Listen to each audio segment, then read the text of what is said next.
삶을 전쟁 혹은 전투에 비유한 경우들이 많이 있습니다. 이것은 비단 신앙생활에 있어서만이 아니라 우리의 인생 자체가 전쟁이고 또 전투에 들어가는 삶과 같다라고 할 수 있습니다. 그래서 유명한 시인인 롱펠로우도 그의 시 인생 예찬에서 우리가 살고 있는 이 인생을 싸움터에 비유합니다. 우리가 살아가는 인생은 어떤 의미에서 전쟁에 들어가 있는 삶입니다. 모든 인생들은 자신들의 삶의 자리에서 저마다의 처절한 전투를 벌이며 살아갑니다. 학생들은 자신의 미래를 위해서 공부를 하면서 치열한 싸움을 벌입니다. 취업준비생은 취업의 문을 뚫기 위해서 여러 경쟁자들과 함께 치열한 전투를 벌입니다. 요즘은 살기가 어려워져서 공무원 시험 준비하는 사람들이 많이 있죠. 그래서 무슨 9급 공무원이나 7급 공무원이나 무슨 특별한 공무원직에 응시를 하는 사람의 그 퍼센테이지가 뭐 100대 1이니 150대 1이니 할 정도로 매우 치열한 경쟁 속에서 살아갑니다. 그런가 하면 이미 직장을 다니고 또 어떤 조직에 몸담고 있는 사람들은 그 직장 안에서 그 조직 안에서 살아남기 위해서 끊임없는 삶의 전투를 벌이고 있습니다. 그뿐만이 아닙니다. 사랑을 나누며 살아야 할 부부들 사이에도 끊임없는 전쟁이 있습니다. 콩을 볶아 먹듯이 하루가 멀다 하고 싸움을 하는 그런 가정들이, 부부들이 있습니다. 성도 여러분, 부부 생활을 할 때 콩을 볶으시면 안 돼요. 콩을 볶지 않고 뭐를 볶아야 돼요? 깨를 볶으셔야 됩니다. 콩을 볶으면 어떻게 돼요? 콩가루 집안이 되는 겁니다. 많은 사람이 행복한 관계를 누리지 못해서 가정 안에서 서로 불신하고 싸우고 투쟁하며 전쟁을 벌이며 살아갑니다. 어떤 사람은 사랑을 차지하기 위해서 전쟁을 벌이고 어떤 사람은 사랑을 지키기 위해서 전쟁을 벌이고 또 어떤 사람들은 엉뚱한 사랑을 찾아서 전쟁을 벌이기도 합니다. 이상에서 말씀드린 이러한 싸움, 이러한 전쟁은 육신적인 싸움이라고 말씀드릴 수 있습니다. 그런데 성도들의 삶에는 또 다른 하나의 싸움이 있습니다. 그것을 우리는 영적인 싸움이라고 부르기도 하고 또 때로는 거룩한 싸움이라고 부르기도 합니다. 성경이 전쟁에 관해서 지속적으로 말씀하는 근본 이유는 우리 인생 전체가 바로 이 끊임없는 영적 전투의 현장이기 때문입니다. 사단은 우리를 늘 넘어뜨리려고 합니다. 우리의 인생에서 넘어지는 것은 사단의 집요한 공격 때문입니다. 때로는 어려운 환경을 이용하여서 우리를 넘어뜨립니다. 또 때로는 내 안에 부패한 성품을 이용하여서 나로 넘어지게 합니다. 또 때로는 내 주변의 사람들을 통해서 내 자신을 영적으로 넘어뜨리기도 합니다. 우리가 이 영적인 전쟁에서 지게 되어지면 우리는 마귀의 포로가 되어지고 불행한 인생을 살게 됩니다. 영적인 전쟁에서 승리해야지 하나님의 뜻을 내 삶 속에 이루어갈 수 있고 하나님 주신 행복한 삶을 영위할 수 있습니다. 신앙생활의 자리가 놀이터가 아니라 영적인 전쟁터이다 라고 하는 것을 여러분 분명히 인식하시면서 살아가야 합니다. 바라기는 오늘 주시는 이 하나님의 말씀을 잘 받으셔서 이 엄중한 영적인 전투에서 승리하셔서 사단을 우리의 발로 짓밟아 누르고 승리의 개선가를 부르며 살아가시는 저와 여러분 되시기를 주님의 이름으로 축원드립니다.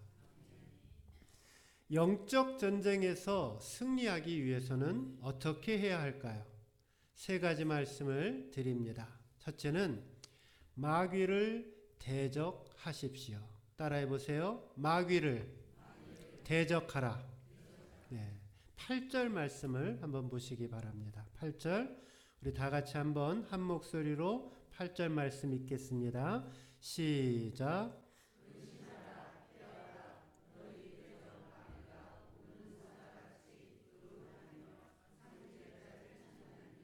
네, 적과 싸움을 하기 위해서 무엇보다도 적을 정확하게 알아야 합니다. 간혹 전쟁 영화를 보다가 보면 비행기나 대포 같은 그런 거대한 군사 장비를 가지고 적진을 향해서 아주 융단 폭격을 퍼붓는 것을 볼 때가 있습니다.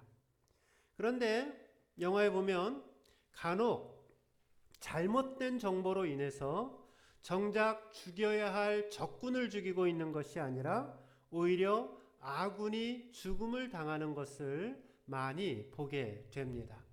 이것은 비단 영화에서만 있는 일이 아니라 실제 전쟁에서 비일비재하게 일어나는 일들입니다. 싸움을 하려면 적을 분명하게 알고 싸움을 해야 하는데 그것을 구분하지 못하고 적과 아군을 구분하지 못하고 싸움을 하는 경우입니다. 영적인 싸움에 있어서도 승리하기 위해서는 우리의 적이 누구인가를 분명하게 알아야 합니다. 여러분의 아내나 여러분의 남편이 여러분의 적이 아닙니다. 적이라고 생각하세요? 아닙니다. 네. 내 아내가 혹은 내 남편이 아무리 내 마음에 들지 않게 행동하고 또 말하고 또 처신을 한다고 하더라도 내 아내와 내 남편이 우리의 적이 아니다라는 사실입니다. 함께 신앙생활하는 성도들이 적이 아닙니다. 어떤 사람들은 교회에 와서 나 아닌 다른 사람들을 다 적으로 생각하고 공격하려고 하는 사람들이 있습니다. 잘못 적을 판단하고 있는 것이죠. 목회자와 성도는 서로 적이 아닙니다. 이러한 것들은 잘못된 생각들이고 잘못된 싸움입니다. 사단이 우리를 괴멸시키기 위하여서 우리에게 혼돈된 마음을 주고 우리로 하여금 적인 것과 적이 아닌 것을 분별치 못하고 잘못된 판단과 행동을 하게끔 하는 것들입니다. 우리의 영적인 싸움의 대상은 누구인가? 마귀다라고 이야기를 합니다. 우리가 읽은 8절 본문에 보면 여기 보면 너희 대적 마귀라는 표현이 있습니다. 사단이 우리를 대적하고 있는 대적자이다 라는 표현이죠. 에베소 6장 12절에 보면은 우리의 시험은 혈과 육을 상대하는 것이 아니요 통치자들과 권세들과 이 어두움의 세상 주관자들과 하늘에 있는 악한 영들을 상대함이라 말씀합니다. 즉 우리의 영적 전쟁의 주된 적은 사단이고 그 사단에 의해서 조종을 받고 있는 세상의 주관자들과 악한 영들이라고 이야기를 합니다.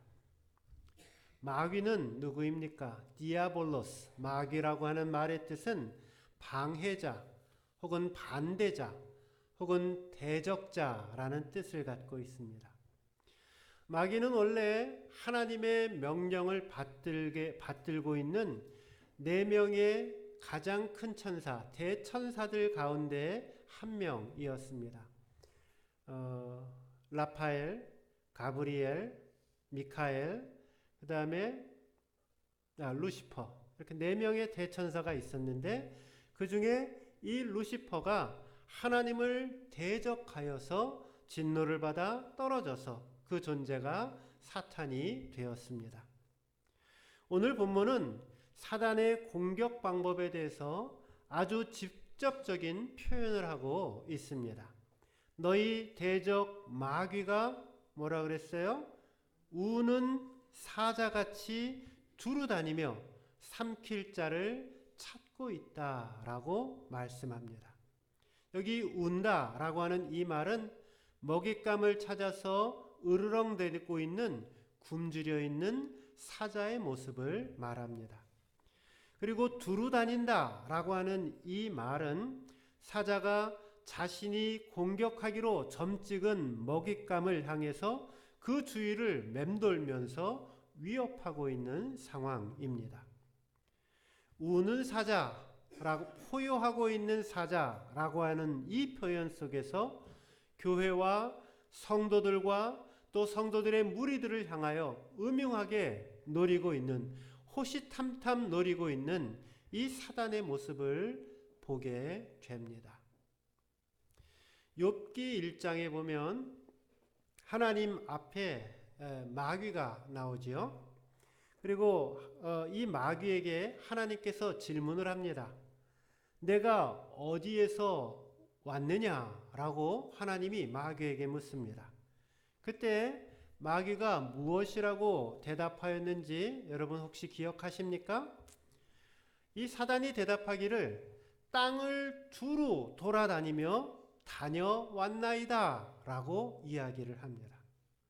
이처럼 사단은 이곳저곳을 두루 돌아다니면서 삼킬 자를 찾고 있다라고 성경은 이야기하고 있습니다. 마귀는 지금도 믿는 자들을 맹렬하게 공격하고 있습니다. 교회인 성도들의 마음속에 때로는 탐욕을 일으켜서 하나님을 멀어지게 하고, 때로는 교만함을 그 마음속에 심기도 하고, 세속을 향하는 마음을 갖게도 하고, 분쟁을 일으켜 서로 싸우게 하기도 하고, 의심의 씨앗을 마음속에 뿌리게 하고, 다른 사람들을 넘어뜨리며 죽게 만듭니다. 마귀는 단순히 우리를 험담하고 우리를 이간질시키는 일만 하고 있는 것이 아닙니다. 성경은 오늘 분명하게 이야기를 하고 있는데, 기회를 타서 삼킬 자를 찾고 찾아다니는 영이다 라고 이야기하고 있습니다. 이 사단의 목표는 분명합니다. 불신자들이 예수를 믿지 못하게 만들고, 어떻게 해서든지 예수 믿는 사람들을 유혹하고 때로는 넘어뜨려서 죄를 범하게 만들고 하나님과 멀어지도록 만드는 일들을 합니다. 8절과 9절에 보면 우리가 이 마귀와의 싸움에서 승리해야 되는데 어떻게 승리할 수 있는가에 대한 방법을 3가지를 알려줍니다. 마귀에 대하여 우리가 싸워 이기려면 어떻게 해야 될까요? 첫째는 근신하라, 둘째는 깨어 있으라, 셋째는 대적하라 라고 말씀합니다. 근신하라 라고 하는 이 말에 보면은 네포라고 하는 헬라어인데요. 이 말의 뜻은 포도주를 전혀 마시지 않은 맑은 정신의 상태를 가리킵니다. 그러니까 근신하라 라고 하는 이 말은 술 취하지 않은 상태를 말하고 있는 것입니다. 영어 표현으로는 be self-controlled라고 이야기를 합니다. 무슨 말이냐면 우리나라 성경에 자기 자신을 쳐서 복종시킨다라는 표현이 있죠. 사도 바울이 했던 말이죠. 그처럼 근신이라고 하는 말은 나 자신을 쳐서 복종시키고 술 취한 마음에 빠지지 않고 하나님 앞에 온전히 깨어있는 상태로 나아갈 때에 마귀를 대적하고 이기고 승리할 수 있다 말씀합니다. 두 번째로 깨어 있으라 라고 이야기를 합니다. 이 말은 보초를 쓰고 있는 경계병이 주의를 철저하게 지키기 위해서 눈을 부릅뜨고 관찰하고 있는 상태를 말합니다. 군대에서 배우는 말 중에 이런 유명한 말이 있습니다. 작전에 실패한 병사는 용서해도 경계에 실패한 용사는 용서받을 수 없다라는 말이 있습니다. 군대를 다녀오신 분들은 아마 지금도 기억이 나실 것입니다. 이것은 성도의 삶에도 그대로 적용이 됩니다. 자신과 가족들과 교회와 이 땅을 눈을 부릅뜨고 영적인 눈을 떠서 눈을 부릅뜨고 살펴서 사단이 우리 가운데 틈타지 못하도록 해야 합니다. 성도 여러분, 이 마귀가 얼마나 똑똑한지 아십니까?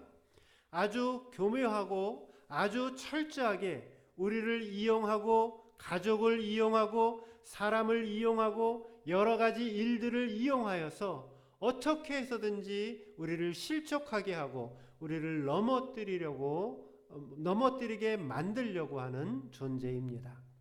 그러기에 나라와 가족을 지키는 그 군인들처럼 처병들처럼 우리도 영적인 눈을 부릅뜨고 깨어서 사단의 모든 공격을 대비하며 나아가야 합니다.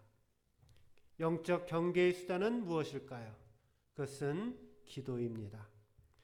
마귀는 다양한 방법으로 그리스도인들을 공격해오고 있습니다. 연약한 인간의 힘만으로는 결코 승리할 수가 없습니다. 하나님의 능력을 받아야 되고 하나님의 도우심을 받아야 합니다. 하나님의 능력을 받고 그래서 마귀의 공격을 이겨내고 승리를 하려면은 하나님께 깨어 있어 기도해야 합니다. 정신을 차리고 깨어 기도하는 것이야말로 도전해오는 사단의 이 마귀를 이기는 참된 영의 능력이 됩니다. 왜냐하면 하나님께서는 하나님의 영은 기도하는 사람들과 함께 하시기 때문입니다. 기도는 약한 자를 강하게 만들어줍니다.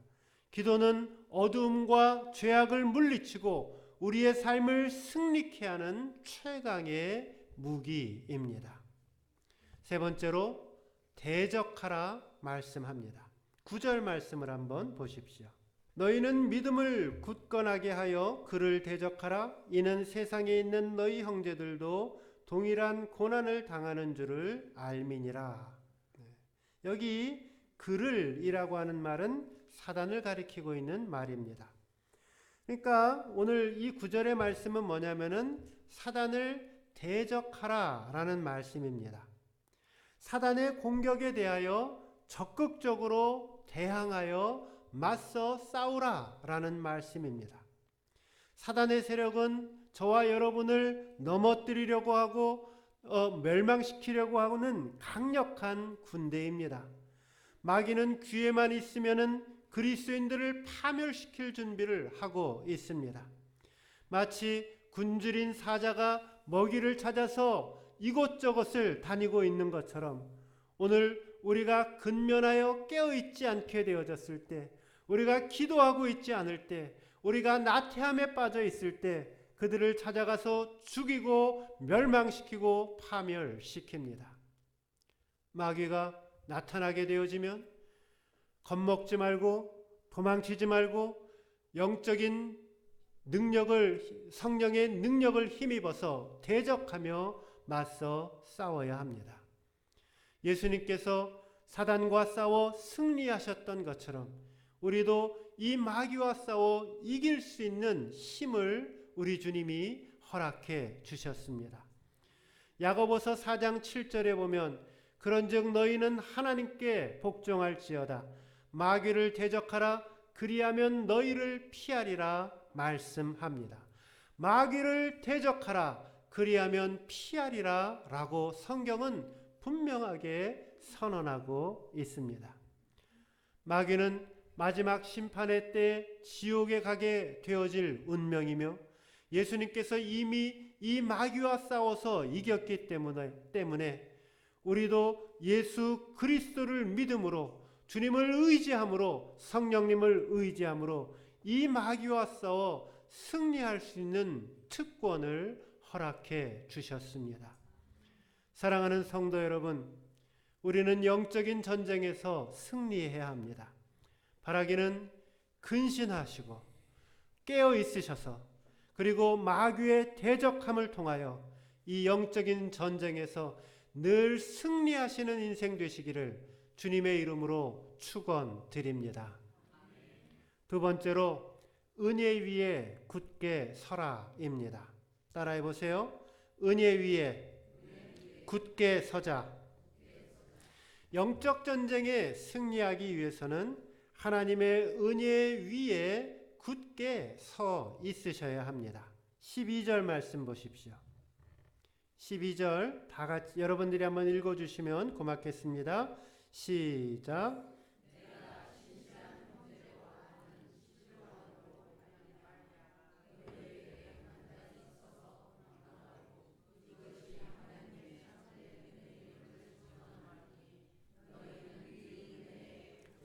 네, 너희는 이 은혜에 굳게 서라 말씀합니다. 여기 실로아노라는 사람이 등장을 하죠. 여러분들이 처음 보는 사람들도 있을 텐데 여러분들이 알고 있는 사람입니다. 성경에 보면 실로라고 하는 사람 있죠. 바울과 실로라고 할 때 그러니까 바울을 따라다녔던 그 동일한 인물.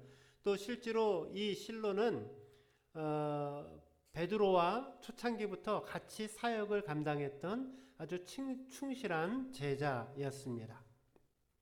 이 실로아노라고 하는 사람이 이제 다른 성경에 나와 있는 실로와 동일한 인물입니다. 평생 이 베드로를 도와서 하나님을 섬기고 교회를 섬겼던 베드로의 오른팔과도 같았던 사람입니다. 또 나중에 사도 바울과도 선교여행을 감당하여서 바울에게 있어서도 역시 아주 믿음직한 또 신뢰할 만한 그러한 인물로 자리 잡고 있었던 평신도였습니다. 오늘 베드로는 이 실로를 통하여서 여러 교회의 성도들에게 은혜 위에 굳게 서 있어야 할 것을 말씀합니다. 여기 은혜에 굳게 서라, stand fast in the grace of God, 은혜에 굳게 선다라고 하는 이 말은 하나님의 은혜 안에서 강하게 서 있어야 한다라는 뜻입니다. 하나님의 은혜 안에 굳게 서 있지 못한다라면, 거꾸로 이야기를 하면 반드시 넘어지게 되어 있다라는 말씀입니다.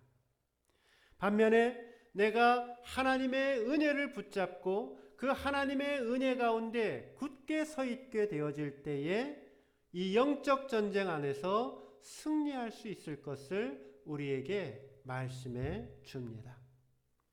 베드로가 일평생 살아보니 이 베드로전서, 베드로후서는 베드로의 말년에 쓰여진, 인생의 말년에 쓰여진 성경입니다. 일생을 살아보니 또 일평생 목회를 해보니 가장 중요하고 가장 제일인 것이 있는데 그것이 하나님의 은혜였다라는 것을 너무나도 잘 알고 있었습니다. 하나님의 은혜 가운데 충만하게 거하게 되어지니 하나님의 기적의 역사를 경험하였고 하나님의 은혜 속에 거하지 아니하였을 때 실수하고 넘어졌던 것을 너무나도 잘 알았습니다. 사도 바울도 이 하나님의 은혜의 소중함을 너무나 잘 알고 있었던 사람입니다. 고린도전서 15장 10절에 그러나 사도 바울의 이야기입니다. 그러나 나의 나 된 것은 뭘로 됐어요? 하나님의 은혜로 된 것이니 내게 주신 그의 은혜가 헛되지 아니하여 내가 모든 사도보다 더 많이 수고하였으나 내가 아니요 오직 나와 함께 하신 하나님의 은혜로다라고 고백을 합니다. 바울의 평생의 삶을 인도해 온 것, 그것은 오직 하나님의 은혜였음을 고백하고 있는 것입니다. 여러분, 하나님의 은혜가 중요합니다. 아브라함은 빈들에 있었습니다. 아무것도 가지고 있지 않는 빈들에 있었지만 하나님께서 그 아브라함을 축복해 주시고 아브라함에게 은혜를 베풀어 주시니 하늘의 그 놀라운 축복을 자신도 누리고 자신의 자자손손 후대까지 누리는 축복을 경험합니다.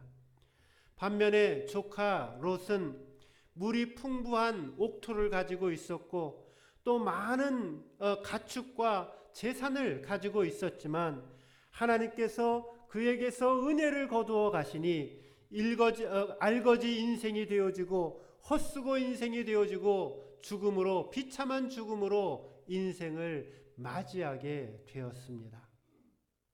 오늘 저와 여러분의 심령이 하나님의 축복을 받고 하나님의 기적을 경험하고 하나님의 역사를 경험하기 위해서는 하나님의 한량없는 은혜, 하나님의 십자가의 은혜로 우리의 심령이 가득히 채워져야 할 줄로 믿습니다.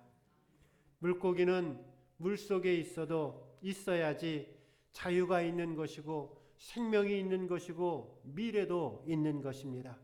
물고기가 그 물을 벗어나게 되어지면 그날로 끝입니다.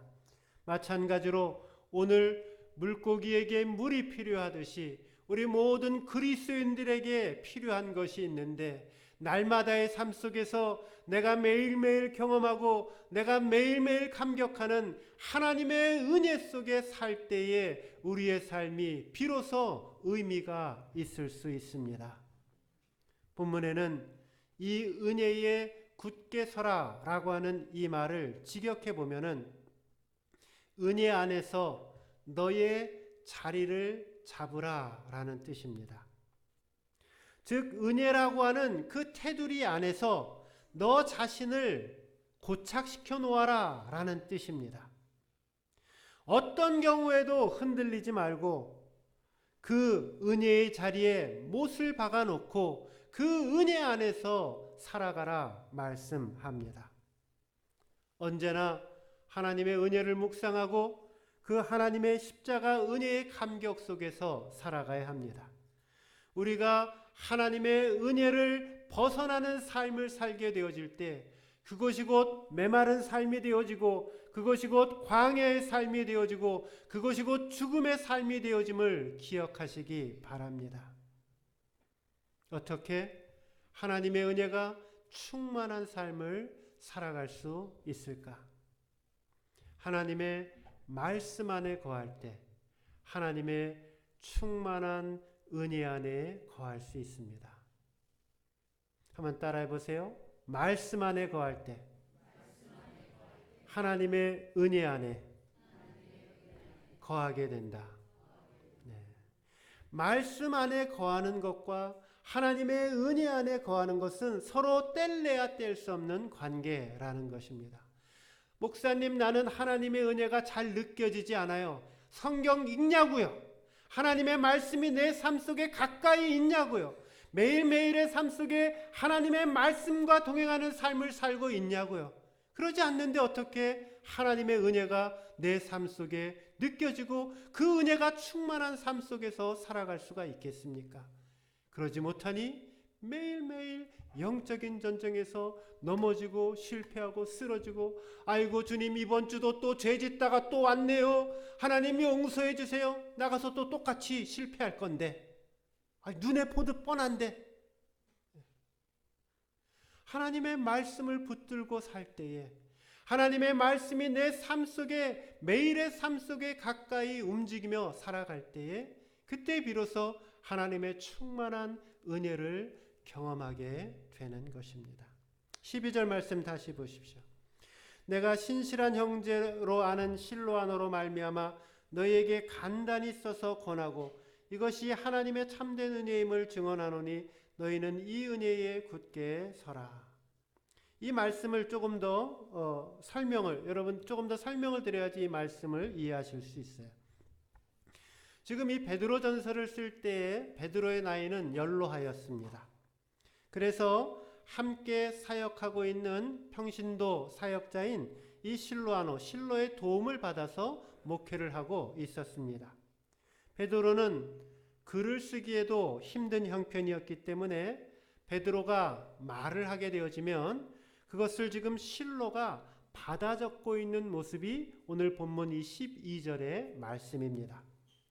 그런데 여기 뭐라고 말씀하고 있어요? 본문 말씀 다시 보세요. 내가 신실한 영제로 아는 실로아노로 말미암아 너희에게 간단히 써서 권하고 이것이 하나님의 참된 은혜임을 증언하노니라고 이야기를 합니다. 따라서 여기서 말하고 있는 이것이 하나님의 은혜라고 할 때 이것이 지금 뭐예요? 사도 베드로가 실로를 통해서 쓰게 한 베드로전서, 하나님의 말씀이 곧 하나님의 은혜임을 이야기하고 있는 것입니다. 즉 은혜 위에 굳게 서라 라고 하는 이 말은 다른 말로 바꾸면 하나님의 말씀 위에 굳게 서서 살아가라 라는 말씀이라는 것입니다.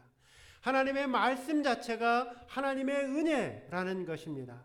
말씀이 선포되어지는 그곳에 하나님의 은혜가 임하는 것이고 말씀이 묵상되어지고 말씀이 깨달아지는 그 자리가 하나님의 은혜를 경험하는 자리라는 말씀입니다. 바라기는 저와 여러분 모두가 하나님의 십자가 은혜 속에 우뚝 서시고 하나님의 말씀 위에 굳건히 뿌리 박아서 언제나 하나님의 은혜로 살아가고 언제나 하나님의 말씀을 의지하여 살아가 이 영적 전쟁에서 승리하는 인생 되시기를 주님의 이름으로 축원드립니다. 마지막 세 번째입니다.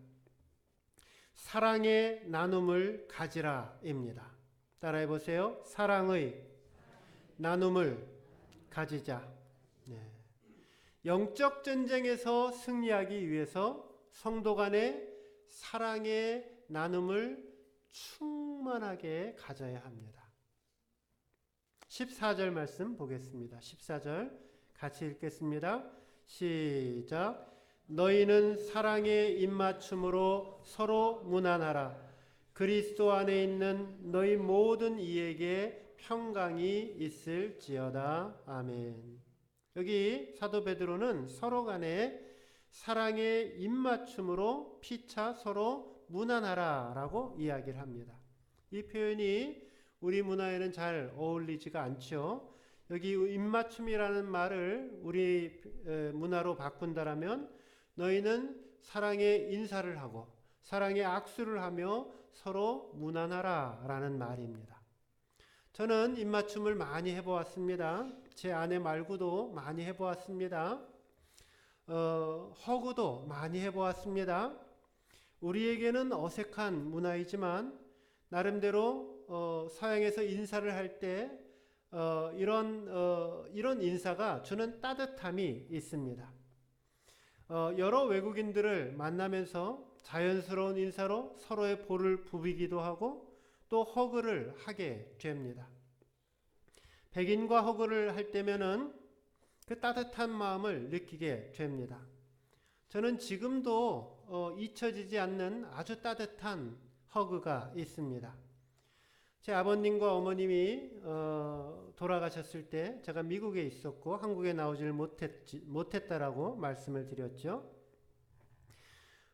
그래서 제가 미국에서 부모님 돌아가신 것을 추모하면서 추모 예배를 다니던 학교에서 드렸습니다. 수백 명의 사람들이 와서 예배를 같이 드렸는데 그 중에 반수 이상이 외국인들이었습니다.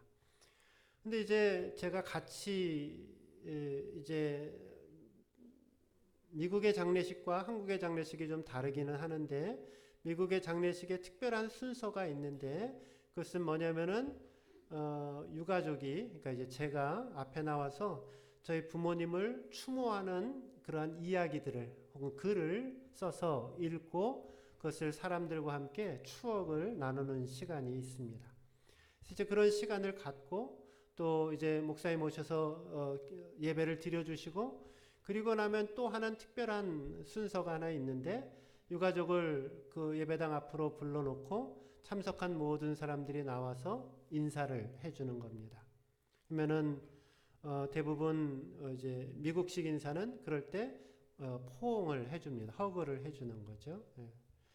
같이 일했던 그 연구소에서 일을 했던 존 스윈이라고 하는 박사가 저랑 이제 아주 친하게 지냈던 저보다 한 10살 정도 나이가 많으시고 지금 은퇴를 하셨는데 이분이 이제 예배를 참석하시고 저녁에 이렇게 뒤쪽에 안타까워하는 심정으로 와서 몸무게가 한 120kg 정도가 돼요.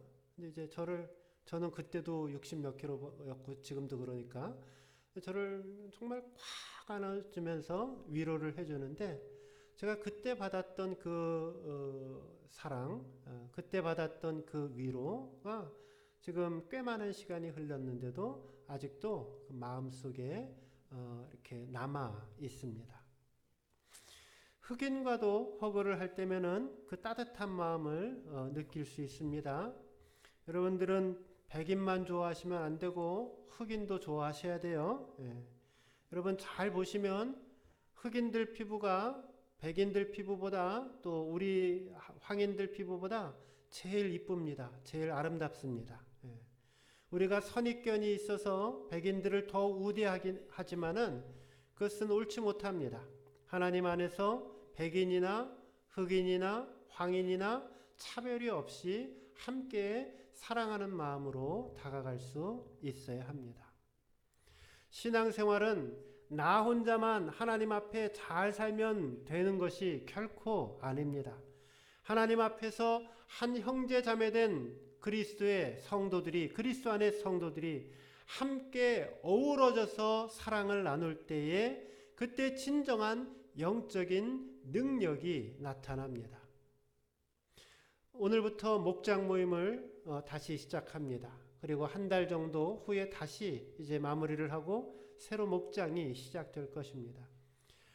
우리가 모든 사람들을 사랑하고 모든 사람들과 아주 끈끈한 사랑의 관계를 누리면 너무나도 좋지만 그것을 다 할 수 없기 때문에 조그맣게 그룹을 지어놓고 작은 교회를 만들어놓고 그 안에서만이라도 서로 뜨겁게 사랑하라고 목장 모임을 하는 것입니다.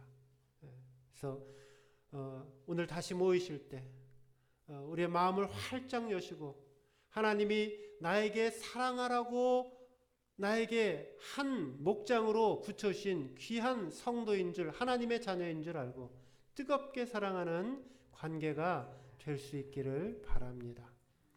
몇 주 전에 한 집사님 가정과 시간을 보낸 적이 있습니다. 이런저런 이야기를 나누다가 이 성도님이 저에게 해주신 말씀이 기억이 납니다. 목사님의 가르침을 받으면서 제가 너무나도 행복한 것 한 가지를 깨달은 것이 있습니다. 그래서 제가 속으로 무슨 생각을 했을 것 같아요? 아니 몇 년 동안 나랑 같이 신앙생활하면서 그래 그동안 깨달은 게 한 가지밖에 없어? 라고 농담입니다. 네. 그러면서 이 성도님께서 하시는 말씀은 이것입니다. 저는 그동안 믿음 생활은 저 혼자 하나님 앞에 잘 살면 되는 것이지 라고 생각을 했습니다. 제가 하나님의 말씀 받고 내가 사회 속에 나가서 열심히 살고 또 내가 힘들 때 위로받고 나 혼자 하나님과의 관계를 잘 누리면 되는 것인 줄 알았습니다. 그런데 목사님의 가르침을 통해서 내가 함께 사랑을 나누고 함께 돌아보아야 할 사람들이 있음을 깨닫게 되었다라고 이야기를 하면서 그것이 참 고맙습니다라고 이야기를 합니다. 저는 이것이 참으로 중요한 깨달음이다라고 생각을 합니다. 교회에 왔으면은 성도들은 서로 어울려야 합니다. 더불어 지내야 합니다. 마음껏 사랑을 누려야 합니다. 내 신앙은 연초와 지금이랑 별로 달라진 게 없어. 네. 라고 했을 때 그 중에 한 7, 80% 원인을 차지하고 있는 것은 무엇이냐면 여러분의 교우의 관계가, 성도와 성도의 관계가 원만하지 않을 때 결코 내 신앙이 제대로 자라갈 수 없다는 것을 여러분 분명히 기억하십시오. 바쁘시면 얼마나 바쁘십니까? 식사 꼭 하시고 가시고, 목장 모임 있으면 꼭 하시고 가시고, 여러분의 일주일의 시간을 보내면서 교회에 와서 잠깐 예배를 드리는 것만으로 내 신앙을 결코 유지할 수 없다는 것을, 제대로 된 신앙을 유지할 수 없다는 걸 분명히 깨달으시고 사람들과 어울리시고 그리스도의 사랑을 나누는 사랑의 관계가 우리 안에 온전히 드러날 수 있기를 바랍니다. 선을 긋지 마십시오. 예수 안에 전라도가 어디 있고 경상도가 어디 있습니까? 예수 안에 보수가 어디 있고 진보가 어디 있습니까? 그리스도 안에서 남자가 어디 있고 여자가 어디 있습니까? 그리스도 안에서 예수 그리스도의 피로 우리 모두는 하나 되었고 한 그리스도의 자녀 되었다라고 성경은 선포합니다.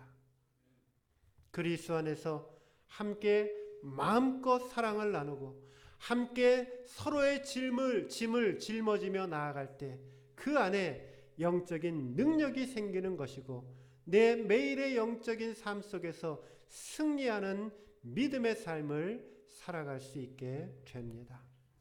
말씀을 맺습니다. 오늘 우리는 영적인 싸움 아래에 놓여 있다라고 말씀드렸습니다. 그리고 이 영적인 싸움에서 승리하기 위해서는 마귀를 대적해야 합니다. 그리고 하나님의 은혜, 하나님의 말씀 안에 거해야 합니다. 그리고 마음껏 뜨겁게 사랑할 때에 하나님이 우리에게 새로운 영적인 힘을 주시고 날마다의 삶 속에서 승리하는 믿음의 삶을 우리에게 약속해 주십니다.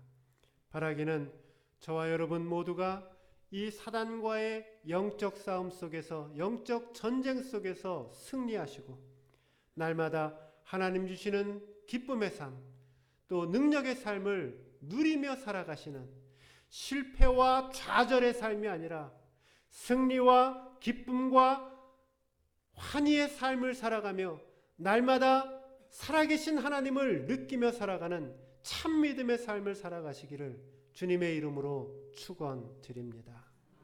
기도하겠습니다. 이제는 우리 주 예수 그리스도의 은혜와 아버지 하나님의 무한하신 사랑하심과 성령님의 감동 감화 충만케 하심의 역사가 오늘 사단을 대적하고 또 하나님의 은혜 속에 뿌리박고 또 성도의 충만한 사랑의 교제 속에 임하여 오늘 이 영적 전쟁에서 승리하며 살 것을 결심하며 나아가는 우리 사랑하는 모든 성도님들 머리 위에와 가정과 직장과 사업체와 학업위에 그리고 사랑동산교회와 교회에 속한 모든 권속들 머리 위에 특별히 병상에 있는 환우들 또 멀리 해외에 나가 있는 식구들 그리고 군에 가 있는 형제들 또 여러 모양으로 함께 예배에 참석하지 못한 모든 성도들 머리 위에 이제로부터 영원토록 함께 하시기를 간절히 축원하옵나이다. 아멘.